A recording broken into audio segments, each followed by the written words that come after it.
Hi friends! இன்றைக்கி இந்த வீடியோவில் பார்த்தீங்கன்னா, எங்கள் ஊரில் அசன பண்டிகை எப்படி நடக்குதுன்னு சொல்லிட்டு இந்த வீடியோவில் பார்க்க போகிறோம். வாங்க வீடியோக்குள்ள போகலாம். இன்றைக்கி எங்கள் ஊரில் அசன பண்டிகை காலையில் 5:36க்குலாம் ஒலை வச்சுட்டாங்க. அதாவது அரிசி போடுற இதெல்லாம் ஸ்டார்ட் பண்ணிட்டாங்க. ஏன்னா ஈவினிங் 4:30 ஷார்ப்பாக அந்த சாப்பாடு கொடுக்க ஆரம்பிச்சுருவாங்க. அதனால் ஏன்னா நிறைய செய்வாங்கல்ல, அதனால் வந்து காலையிலே ஸ்டார்ட் பண்ணிட்டாங்க. அதுக்கு எங்கள் சர்ச்சில் இந்த கிராம மக்கள் எல்லாரும் அதுக்கு ஹெல்ப் பண்ணுறதுக்காக போயிடுவாங்க. அதில் வந்து படித்தவங்க, படிக்காதவங்க, ஏழை, பணக்காரங்க எந்த ஒரு பாகுபாடும் கிடையாதுங்க. எங்க ஊர்ல நான் சொல்லியிருக்கேன் ஆல்ரெடி நெறைய பேர் வந்து வெளியூர்ல தான் பிசினஸ் பண்ணிட்டு இருக்காங்க. வேற வேற ஊர்கள்ல, வேற ஸ்டேட்ல, வேற ஃபாரின் கண்ட்ரீஸ்லாம் ஒர்க் பண்ணிட்டு இருக்காங்க. எல்லாருமே இந்த பண்டிகைக்கு வந்துருவாங்கன்னு நான் சொல்லியிருக்கேன். ஏன்னா மே மாசம் 3 வீக்ல நடக்கும் இந்த பண்டிகை. எல்லாரும் வந்துருவாங்க. ஒரு வீடு தவறாம எல்லாரும் அந்த ஹெல்ப்புக்காக போயிருவாங்க. ரொம்ப ஆசையா, ரொம்ப ஆர்வமா நான் சர்ச்சுக்கு பண்றோங்கிற ஒரு ஆசையோட பண்ணுவாங்க. அ அதாவது எல்லா வெஜிடபிள்ஸ் கட் பண்ணி குடுக்குறது, எல்லா வேலையும் பண்ணுவாங்க. நான் கூட வர கொஞ்சம் லேட் ஆயிருச்சு. ஸோ நானும் ஜாயின் பண்ணி அங்க வெங்காயம் உடைச்சு குடுத்துட்ருக்கோம் நாங்க, சின்ன வெங்காயம். நான் இதில பார்த்தது என்னன்னா, அ இது எவ்வளோ மூட அரிசி பொங்குறாங்க. அப்போ ஏனோ தானோன்ட்டு வெங்காயத்த தோல உரிச்சும், உரிக்காமயும் அப்படிலாம் போட மாட்டாங்க. அவ்வளோ கிளீனா, எந்த ஒரு அந்த தோல் எதுவுமே இல்லங்க ஸ்கின்லாம் நான் பார்த்தேன். அவ்வளோ அழகா பிள்ளைங்க எல்லாம் உரிச்சு, நீட்டா கட் பண்ணி முழுசு முழுசாலாம் போடல. அழகா வீட்ல ஸ்லைஸ் ஸ்லைஸா கட் பண்ற மாரி கட் பண்ணி குடுத்தாங்க. அங்கங்க பிள்ளைங்க எல்லாம் அவங்கவங்க ஃபேமிலியோடயோ, இல்ல ஃப்ரெண்ட்ஸோடயோ உட்காந்து ஜாலியா எந்த டயர்டும் இல்லாம பண்ணிட்டுருந்தாங்க. அவங்க டயர்ட் தெரியாம இருக்கிறதுக்காக அவங்களுக்கு அப்பப்போ ஏதாவது ஒண்ணு ஃப்ரூட் ஜூஸு, அப்புறம் கடலை மிட்டாய், டீ, காஃபி, வடை, போண்டான்ட்டு அப்பப்போ குடுத்துட்டே இருந்தாங்க. ஐஸ்கிரீம்ஸ் எல்லாம் குடுத்துட்டே இருந்தாங்க. ரொம்ப என்ஜாய் பண்ணி எல்லாரும் பண்ணிட்டுருந்தாங்க. சின்ன சின்ன குழந்தைங்கலாம் பார்த்தீங்கன்னா, அவங்க பாட்டி ஊரு அப்படி தானே வந்திருப்பாங்க. ஸோ அவங்கலாம் வெளியூர்ல, வெளிநாடுகள்ல இருந்திருப்பாங்க. ஸோ அவங்களுக்கெல்லாம் ரொம்ப என்ஜாய் பண்ணாங்க நம்ம கிராமத்தில வந்து. அதெல்லாம் அவங்க பிள்ளைங்க ரொம்ப என்ஜாய் பண்ணுச்சு எல்லா பிள்ளைங்களும். அந்த கேர்ள்ஸ் மட்டும் இல்ல. ஜென்ஸ்லாம் சின்ன பசங்க, பாய்ஸ் எல்லாரும் பண்ணாங்க. இங்க பார்த்தீங்கன்னா, உட்காந்து பசங்க எல்லாம் தேங்காய் திருவிட்டு இருக்காங்க. இதுல பாதி பேர் காலேஜ் ஒர்க் பண்றவங்க, ஸ்கூல்ல ஒர்க் பண்றவங்க இருக்காங்க. நல்லா அழகா தேங்காய் திருவி குடுத்துட்டு இருக்காங்க பாருங்க. ஏன்னா, அந்த 4:30க்குள்ள நம்ம சாப்பாடு எல்லாம் செஞ்சு முடிக்கணும்ல. ஸோ அதுக்காக சாப்பாடு செய்றதுக்கு அதுக்குரிய சாப்பாடு செய்றவங்க வந்திருப்பாங்க. பட் இந்த மேல் எல்லாம் ஹெல்ப் பண்றது எல்லாம் நம்ம ஊர்ல உள்ள பிள்ளைங்க, பசங்க தான் செஞ்சு குடுப்பாங்க. ஸோ செஞ்சுட்டு இருக்காங்க. எவ்வளோ தேங்காய் திருவியிருக்காங்க பாருங்க. அப்புறம் பார்த்தீங்கன்னா, நாங்க சமையல் பண்ற இடத்துல கொஞ்சம் கவர் பண்ணேன். எத்தன அண்டா இருக்கு பாருங்க ஃப்ரெண்ட்ஸ். அவ்ளோ அண்டால அரிசி, சாம்பார், அவியல். ஏன்னா வெஜ்ஜு தான் போடுவாங்க அந்த விருந்துல. ஸோ அதுக்காக எவ்வளோ இதில செஞ்சுட்ருக்காங்க பாருங்க. அவ்வளோ டேஸ்ட்டா இருக்கும் ஃப்ரெண்ட்ஸ். சாதம்லாம் பார்த்தீங்கன்னா, இந்த அரிசியில செய்வாங்க. சம்பா அரிசியில செய்வாங்க. ரொம்ப நல்லாருக்கும். இந்த நெறைய பேர் வர முடியாம இருப்பாங்கல்ல, வெளியூர்கள்ல. அவங்களுக்கெல்லாம் சாப்பாடு கார்ல எடுத்துட்டு போவாங்க. இல்லன்னா பஸ்ஸில கூட குடுத்து விட்டுருக்காங்க. நெக்ஸ்ட் டே அங்க போய் வாங்கி சாப்பிடுவாங்க. கோயில் சாதம்னு சொல்லிட்டு அப்படி ஆசைப்படுவாங்க. ரொம்ப ஸ்பெஷல் எங்களுக்கு. இது சவுத் சைட்ல உள்ளவங்களுக்கு நல்லாவே தெரியும். அங்க எல்லா சர்ச்லயுமே இந்த மாரி ஒரு கோயில் பிரஸ்ட் ஆசனம்ன்ட்டு ஒண்ணு வருஷத்துக்கு ஒருக்கா கொண்டாடுவாங்க. பிரேயர்ஸ்லாம் ரொம்ப நல்லா இருந்தது. எங்க சர்வீஸ்லாம் ரொம்ப நல்லா இருந்தது. எல்லாரும் ஆயிரக்கணக்கானவர் அதில பார்ட்டிசிபேட் பண்ணியிருந்தாங்க. அவ்வளோ சூப்பரா இருந்தது. நீர்ச்சைகள் நெறைய பேர் நீர்ச்சை பண்ணியிருப்பாங்கல்ல, காணிக்கை இந்த மாரி பிசினஸ் பண்றாங்க வெளியூர்ல. கல்யாணம் ஆகி குழந்தை இல்லாம நெறைய பேர் பொருத்தனை பண்ணி காணிக்கைகள்லாம் கொண்டு அவ்வளோ கூட்டம். நான் நேத்து அந்த வீடியோல காமிச்சிருப்பேன் உங்களுக்கு.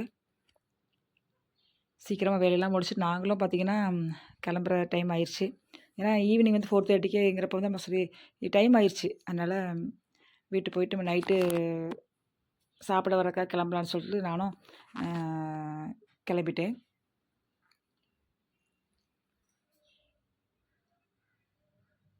கடைசி வரைக்கும் பார்த்தீங்கன்னா, எல்லாம் நல்லா கட் பண்ணி குடுத்துட்டு, அந்த காம்பவுண்ட் வால் ஃபுல்லா எல்லாத்தையும் கிளீன் பண்ணி குடுத்து தான் போவாங்க. எல்லாரும் பெரியவங்க வரைக்கும், சின்ன பசங்கலேருந்து எல்லாருமே உதவி பண்ணிட்டு இருந்தாங்க. நான் கிளம்பியாச்சு ஃப்ரெண்ட்ஸ். கிளம்பிட்டு நாங்க வந்து ஈவினிங் சர்ச்சுக்கு போய் இப்போ கிளம்பி போயிட்டுருக்கோம். நான் கொஞ்சம் லேட்டா தான் போனோம் நாங்க. நானும் எல்லாம் ஃபேமிலிலாம் கிளம்பி போயிட்டுருக்கோம். போறப்ப தான் இந்த வீடியோ எடுத்தது. பாருங்க சர்ச் எவ்வளோ அழகா லைட்ஸ் எல்லாம் டெக்கரேஷன் பண்ணி ரொம்ப அழகா இருந்தது. எங்க வீட்டு பக்கத்துல இருந்து நான் அத கேட்ச் பண்ணேன். எல்லாம் ஃப்ரெண்ட்ல போயிட்டுருக்காங்க, ஃபேமிலியெல்லாம் போயிட்டுருக்காங்க. போற வழி ஃபுல்லா அவ்ளோ கடைகள் போட்டிருக்காங்க ஃப்ரெண்ட்ஸ். பசங்க பார்த்தீங்கன்னா, கிட்டத்தட்ட 10 டேஸ் கிட்ட இந்த ஃபங்ஷன் நடந்துட்டுருக்குது. கடைசி 3 நாள் ரொம்ப கிராண்டா இருக்கும். இந்த 3 நாளா பசங்க ஐயோ! அது வேணும், இது வேணுன்ட்டு ஒரே தொல்லைங்க பசங்கள்லாம். சும்மா அந்த ஒரு இது ஜம்ப் பண்றதுக்கு போட்டுருக்காங்க. அதில ஜம்ப் பண்ணி ஜம்ப் பண்ணி காசெல்லாம் கொண்டு குடுத்துட்டு வந்துட்டுருந்தாங்க. ஸோ நாங்க பசங்ககிட்ட வர்றப்போ வாங்கி தரேன்னு சொல்லி சமாதானப்படுத்தி பாருங்க, ராட்டினம்லாம் போட்டிருந்தாங்க. இதெல்லாம் பார்க்குறப்ப சைல்ட்ஹுட் மெமரீஸ்லாம் வருது. நாங்கலாம் சின்ன பிள்ளையா இருக்கச்சுல 25 பைசா தாங்க ஆடுறதுக்கு. அவ்வளோ கூட்டமா இருக்கும். வெயிட் பண்ணிட்டே இருப்போம். ஸோ அதெல்லாம் நமக்கு ஒரு ஞாபகமா இருந்தது. ரொம்ப சூப்பரான ஒரு மொமெண்ட் அது. நெறைய கடைகள் ஃபேன்சி ஸ்டோர் போட்டிருந்தாங்க. நெறைய சாட் ஐட்டம்ஸ் உள்ள கடைகள் நெறைய போட்டிருந்தாங்க. ஐஸ்கிரீம் கடைகள் நெறைய போட்டிருந்தாங்க. ஸோ அதெல்லாம் அப்படியே பார்த்துட்டு சரியான கூட்டம். நாங்க சாப்பிட போற பார்த்தீங்கன்னா, கிட்டத்தட்ட 12வது பந்தி. அது எப்படின்னா பார்த்தீங்கன்னா, ஒரு பந்தின்னா அதாவது ஒரு காம்பவுண்ட் ஃபுல்லா அவ்வளோ பெரிய காம்பவுண்ட் அது எங்களுக்கு. Search compound. ஸோ அதுக்குள்ள நெறைய லைன்ஸ் இருப்பாங்க. அந்த லைன்ஸ் எல்லாரும் சாப்பிட்டு முடிச்ச பிறகு தான் அந்த கேட்ட க்ளோஸ் பண்ணிடுவாங்க. அதுக்கப்புறம் நெக்ஸ்ட் ஒரு பேட்ச் எல்லாரையும் உள்ள விடுவாங்க. ஸோ அப்படி பார்த்தீங்கன்னா, அப்ப எவ்வளோ நாங்க 12வது பந்தியில சாப்பிட்டோம். அவ்வளோ கூட்டம். நாங்க இப்ப தான் சாப்பிட போயிட்டுருக்கோம். பக்கத்துல வாசல்லயே பார்த்தீங்கன்னா, குழந்தைகள அட்ராக்ட் பண்றதுக்கு நெறைய பலூன்ஸ் அழகழகா பார்ஸ் எல்லாம் வச்சுட்டுருந்தாங்க. நாங்க சர்ச் பக்கத்துல வந்தாச்சு.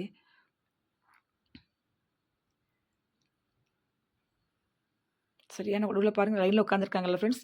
ஸோ இந்த மாதிரி லைன்ல இருப்பாங்க. ஃபுல்லா காம்பவுண்ட் ஃபுல்லா உள்ள எல்லாம் உட்கார வச்சதுக்கப்புறம், அவங்களுக்கு எல்லாம் சாப்பாடுலாம் சர்வ் பண்ணிட்டு, அவங்க சாப்பிட்டு முடிச்சு அந்த ஃபுல்லா அந்த பேட்ச் எழுந்தப்பறம் நெக்ஸ்ட் பேட்ச். அப்படி நாங்க 12வது பேட்ச் நாங்க போனோம். அவ்வளோ கூட்டம்.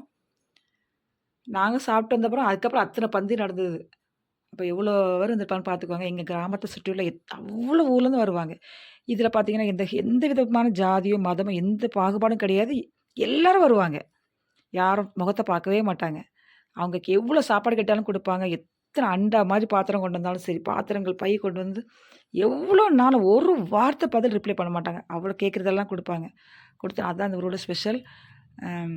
நெறைய பேர் ஆசையா வாங்கிட்டு போவாங்க. அது மட்டும் இல்ல, அங்க சாப்பிட்டுட்டு அந்த இலைய நீர்ச்சையா நெறைய பேர் பொருத்தனை பண்ணியிருப்பாங்க. நெறைய பேர் வந்து எதையாவது பொருத்தனை பண்ணியிருப்பாங்க. குழந்தை இல்லாதவங்களோ, இல்ல திருமணம் கல்யாணம் ஆகணும்னோ, இல்ல நெறைய ஏதோ இன்னும் சம்திங் பண்ணியிருப்பாங்க. ஸோ, அதுக்காக அவங்க என்ன பண்ணுவாங்க, அந்த சாப்பிட்ட இலை இருக்கு பார்த்தீங்களா, அதெல்லாம் எடுத்துக்கொண்டு அவங்க கொண்டு அவங்களே எங்க ஊர் பிள்ளைங்களே கிளீன் பண்ணுவாங்க. அதுக்கு தனியா ஆள் வைக்க மாட்டாங்க இந்த ஆசனத்துலலாம் மேக்ஸிமம். எல்லாம் அவங்களே வாலிப பிள்ளைங்க, கல்யாணம் ஆனவங்க எல்லாரும் பண்ணுவாங்க. இந்த பொண்ணு என்னோட ஃப்ரெண்டு தான். அவங்க வந்து ஸ்கூல்ல ஒர்க் பண்ணி டீச்சர் ஒர்க் பண்ணிட்டு இருக்காங்க. ஸோ, அவங்க தான் சாதம் எடுத்துட்டு வராங்க பாருங்க. எல்லாம் ரொம்ப ஆசையா பண்ணிட்டு இருக்காங்க பாருங்க. சின்ன பிள்ளைங்கலேருந்து வாட்டர் கேன் குடுக்குறது, இலை குடுக்குறது ரொம்ப ஆசையா பண்ணுவாங்க. எல்லாருக்கும் ஒரு ஷர்ட் குடுத்துருவாங்க யூனிஃபார்ம். ஸோ, அத போட்டிருப்பாங்க. யாரும் வெளியூர் குடுத்து விட்றதுக்காக சாப்பாடு வாங்குறாங்கல்ல. ஸோ, அந்த மாரி தான் வந்து எல்லாருமே வந்து சாப்பாடு வாங்கிட்டு போவாங்க. வர முடியாதவங்க வீட்ல யார் பெரியவங்க இருக்காங்க, இல்ல யாரும் வர முடியல, வெளியூர்ல யார் சொந்தக்காரங்க குடுத்து விடணும். ஸோ, அந்த மாதிரிலாம் இருந்துச்சுன்னா, சாப்பாடு எவ்வளோ கேட்டாலும் குடுப்பாங்க. ஏன்னா பாருங்க இலை எவ்வளோ பெரிய இலை போட்டிருக்காங்கன்ட்டு. அவியல் ரொம்ப டேஸ்ட்டா இருந்தது. இங்க வந்து எங்க ஊர்ல அவியல் தான் போடுவாங்க எப்போதுமே வருஷம் வருஷமே. சாம்பார், அவியல் மட்டும் தான் குடுப்பாங்க. ஏன்னா, வேற நான்வெஜ் கிடையாது. இன்னொன்னு எங்க சைட்லாம் பார்த்தீங்கன்னா, நெறைய இடங்கள் நெறைய சேஞ்சஸ் வந்துருச்சு. பெஞ்ச், சேர்லாம் போட்டு உட்காந்து சாப்பிடுற மாதிரி வந்துருச்சு. பட் எங்க ஊர்ல இன்னும் பாரம்பரியத்த அப்படியே ஃபாலோ பண்ணிட்டு இருக்காங்க. தரையில தான் உட்காந்து அவங்க எவ்வளோ பெரிய கோடீஸ்வரனாலும் சரி, கீழ தான் உட்காந்து சாப்பிடுறதுங்க. அது அவ்வளோ சந்தோஷமா இருக்கும். எல்லாரும் உட்காந்து ஜாலியா சாப்பிட்டு நாங்க வெளிய வந்தாச்சு. குளிக்க சொல்ல கேட்டாங்க. ஸோ, அதனால பசங்களுக்கு குளிக்க சொல்ல வாங்கி குடுத்துட்டு இருந்தோம்.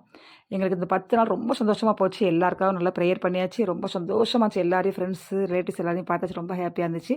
உங்களுக்கு இந்த வீடியோ பிடிச்சிருக்கும்னு நினைக்கிறேன். மறக்காம சப்ஸ்கிரைப் பண்ணுங்க friends. Okay friends. Thanks for வாட்சிங்.